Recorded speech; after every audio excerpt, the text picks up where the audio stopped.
So, Hold on.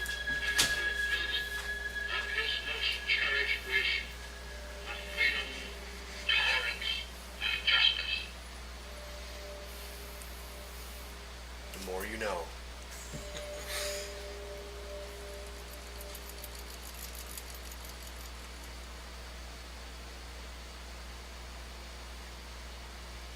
And that is the last statements of Call of Duty World at War.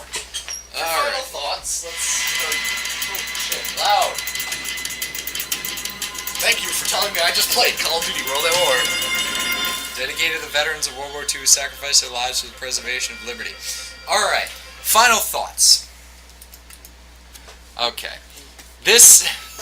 Our review's definitely going to be a little skewed, considering we had to play this like 9 or 10 times to get it fucking right. Overall, the gameplay was a bit unbalanced, I think, because at the beginning it's all like, oh, I blink at you and you die, and then at the end, by the end of it, it's like a fuck ton of guys just come out and like shit in their hands and throw it at you and you die. The game itself, like I said, would have been a hell of a lot more complete with that British element added, because you get the feeling like they cut so much stuff. I mean, 3 years pass.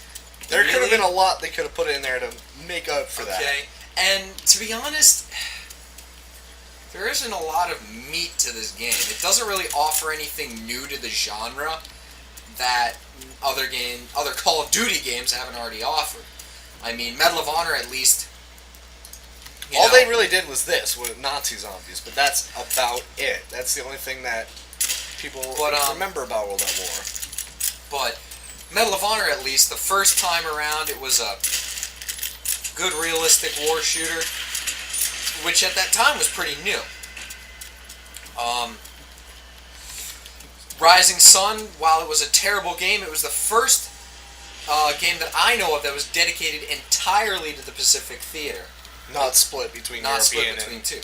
European Assault stayed a little bit away from the whole realism thing, to the point where the final level you drop a Nazi nuke down the shaft to the center of the earth. Okay, but it made that game that much more interesting to play. It wasn't just the same thing. Kill a bunch of Nazis, and then shit like that, But, I mean, Rising Sun overall was a terrible game. Terrible gameplay. Was not designed well. And they set it up for a sequel that was never made. At the end of that game, your brother, for some reason, who shouldn't even be in the same unit as you after the Sullivans, and that's a little history lesson for you. But who shouldn't even have been in, the same unit as you, but was anyway. He gets kidnapped, and at the final level, the Japanese general goes Dick Dastardly style, and flies away with your brother. And you never see him again. It sets it up that, you're going to find him in the next game. Nope. The next game was European Assault. Nope. And I mean, but the 5 Sullivan brothers was this.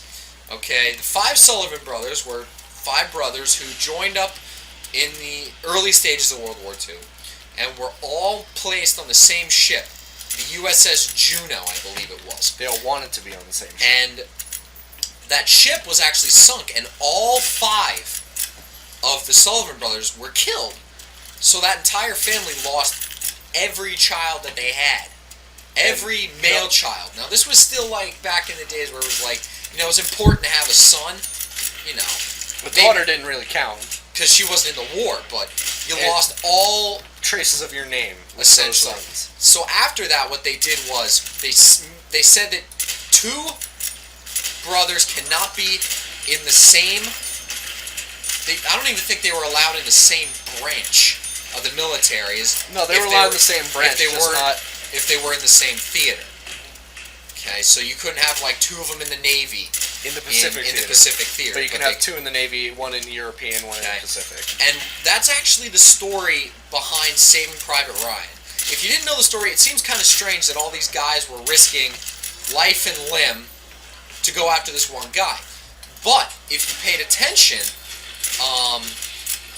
Ryan's brothers had all been killed. And so what that meant was, if you were the last surviving child of a family, You automatically you got a went home. free ride home. They pulled you out and sent you home. So now while they wouldn't sacrifice that many men just to go after one person, that's basically what they would do, is they would find you and they'd pull you out. No matter what. Okay? But, I mean, in the context... Getting back to the game, it was a good game. I mean... The other thing people really remember is the last line, the last cutscene or whatever, and this, Nazi zombies. Okay, it didn't offer anything to the genre that hadn't already been done a million times. Okay. I like this. This works for me. But, you know, it's not a bad game, it just was a somewhat uninteresting game. And all the times, even on regular, you kept dying by Millions of grenades. bullshit ways. That you got killed by grenades that didn't even show up, things like that, and it was like why? It was like no point.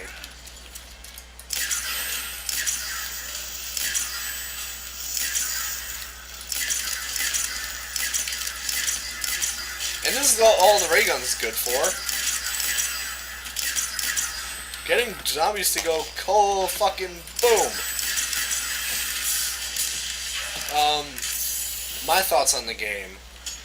I personally, I didn't like it that much.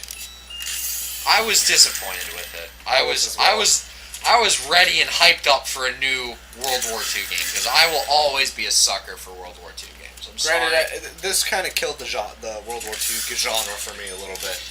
It did. It hurt. It really did. Because now I'm like judging. Oh, is it going to be as like bad as World at War? And I mean, it killed Treyarch for me a lot as well.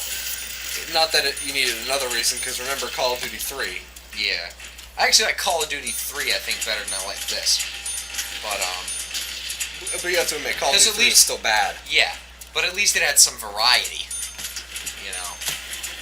Probably the best Call of Duty World War II game I've played. Call of Duty 2. Call of Duty 2 Finest Hour.